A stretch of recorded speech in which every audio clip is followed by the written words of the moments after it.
Recently, Scott Morris, or Tox from Crits Happen, asked a question on his YouTube channel. He wanted to know, what are the commandments for board game reviewers? Like, what are the ethics, or what are the things that you look for in a board game reviewer? What should they do in order to remain ethical and fair in how they do their reviews? Now, I haven't read any of the statements yet, and I didn't want to, because first I wanted to come on and share what our philosophy is when it comes to reviews on rolling dice and taking names. So here's the thing.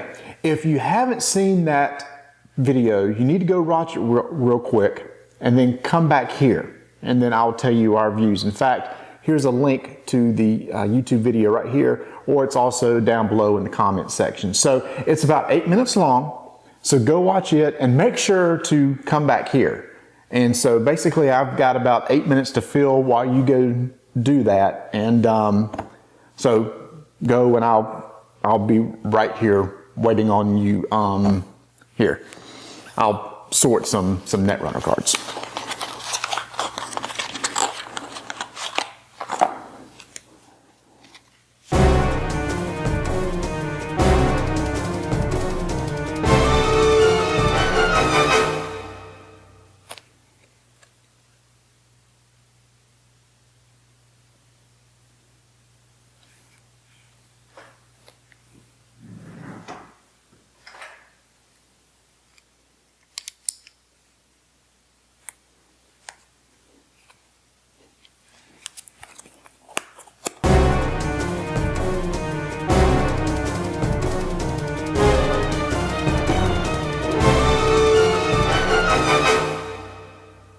Every time I play this game, I have to go back and reread the rules. Ugh.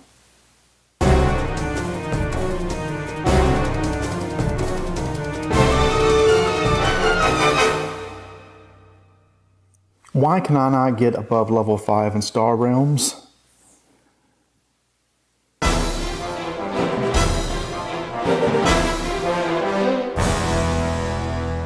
Oh, that's funny. Pair of Paradise is so funny. Classic Chaz.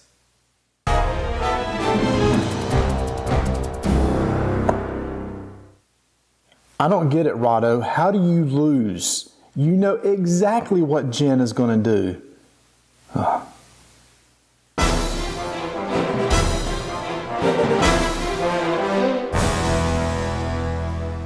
Gotta get ready for the next game insert video. Keep it in the box. Keep it in the box. Box, I get it. Oh, I kill myself sometimes.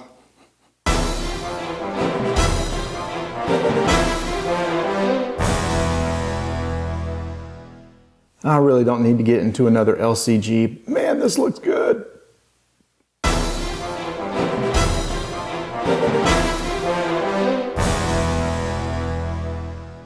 No, Tony, really. The D&D attack wing from WizKids looks really, really good. No, I mean, I'm thinking about getting it. Maybe you should too, so we can play together. No, I promise you. This will be the last thing I ask you to get. Promise me. This is it. We're going to play this game for years to come. Really.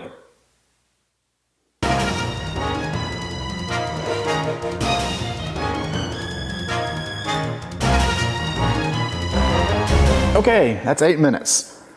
So hopefully you enjoyed his video. Maybe you left a comment. So before I give our philosophy, let me discuss what Tony and I wanted to do with this show. We never intended for it to be a full game review show. We thought we might touch on a game here and there, but there are many other shows and channels that do a much better job than what we could ever do. There are people that are more qualified to do so, that can give better production values on doing board game reviews, and maybe are more knowledgeable, have more gaming experience than what we do.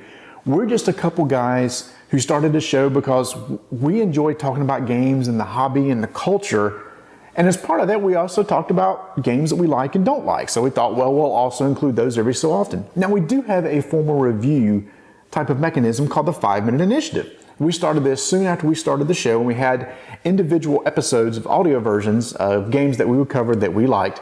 And now we're starting to do that on our YouTube channel also, and starting to put out a few videos of the 5-minute initiatives. Yes, I know the last one was 7 minutes long. Give me a break. I'll make sure to not have to change the name to 7-minute initiative. So that's kind of where we stand on reviews. We never meant to have that as the main foundation of our show. Now, let's just talk about the reviews that we have done.